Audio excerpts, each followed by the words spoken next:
오늘날 주님의 움직임 5주 6일 아침의 누림 사도행전 5장 20절 여러분은 가십시오.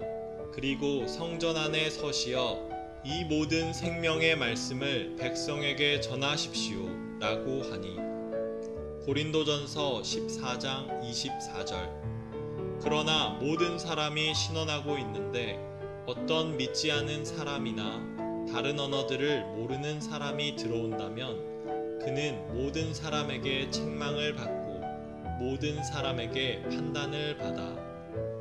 베드로전서 4장 11절 말씀을 전하려는 사람은 하나님의 말씀으로 전하고 원칙적으로 우리의 집회는 결코 세상적인 전통이나 타고난 방법에 따른 것이어서는 안 되며 반드시 성경의 계시에 따른 것이어야 한다. 그리스도의 몸의 모든 지체들은 기능을 발휘할 수 있는 기회를 얻어야 한다. 기능 발휘에는 영을 사용하는 것이 수반된다. 영을 사용하기 위하여 우리는 사람의 말을 사용하지 말고 반드시 성경 말씀을 사용해야 한다. 이것이 우리가 성경 말씀에 익숙해야 하며 주님의 말씀 안에 잠겨야 하는 이유이다.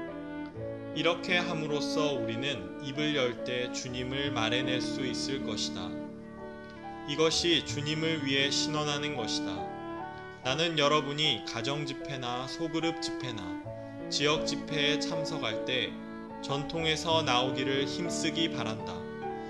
여러분은 결코 세상적인 전통이나 자신의 타고난 선호에 따라 처신해 서는 안 된다. 여러분은 반드시 영을 사용해야 하며 성경 말씀에 따라 기능을 발휘해야 한다. 이것에 더하여 여러분은 즉각적인 영감을 가져야 한다. 이렇게 할 때 여러분은 유기적인 방식으로 다른 이들을 공급하고 양육할 것이다.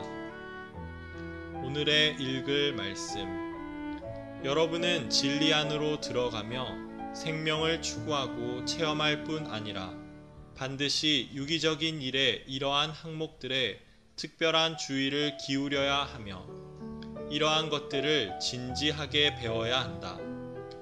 여러분은 반드시 신약의 복음의 제사장이 되기를 배워서 직접 사람들을 만나기 위해 나가고 복음의 제사장의 의무를 수행하며 죄인들을 구원하여 제물로 하나님께 드려야 한다.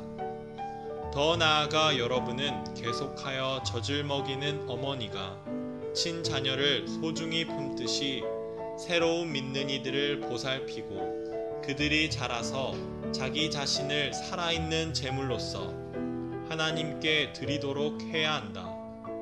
이후에 여러분은 그들이 장성한 사람이 될 때까지 그리스도의 몸의 건축을 위하여 그들을 계속해서 온전하게 해야 한다. 여러분이 이렇게 할 때 그들 모두가 쉽게 신원할 것이며 교회가 건축될 것이다. 나는 여러분이 이러한 유기적인 일의 내 항목 안으로 지속적으로 들어가서 타고난 방법이 아닌 유기적인 방법에 따라 행하기를 바란다. 신원할 때 우리는 반드시 신원을 구성하는 세 요소를 가지고 말해야 한다. 첫째, 우리는 하나님의 말씀에 대한 지식, 곧 배움이라는 인간적인 요소를 갖고 있어야 한다. 둘째, 우리는 성령의 즉각적인 영감, 곧 영감이라는 신성한 요소를 갖고 있어야 한다. 셋째, 하나님의 권위과 경륜, 그리스도의 몸인 교회, 지방 교회들, 세상, 개개인의 성도들, 우리 자신 등에 관한 이상, 곧 신성한 빛비춤을 통한 조망을 갖고 있어야 한다.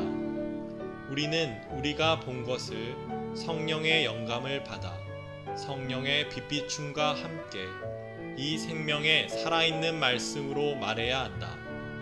교회를 건축하기 위하여 우리는 주님의 말씀을 우리 안에 풍성히 거하게 함으로써 주님의 말씀을 말하는 습관을 세워야 한다.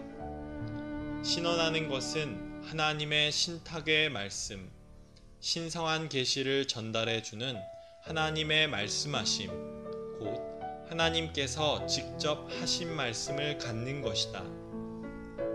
우리에게 말씀에 대한 사람의 배움, 그 영의 신성한 영감, 분명한 조망이 있을 때 우리는 신원할 수 있을 것이다.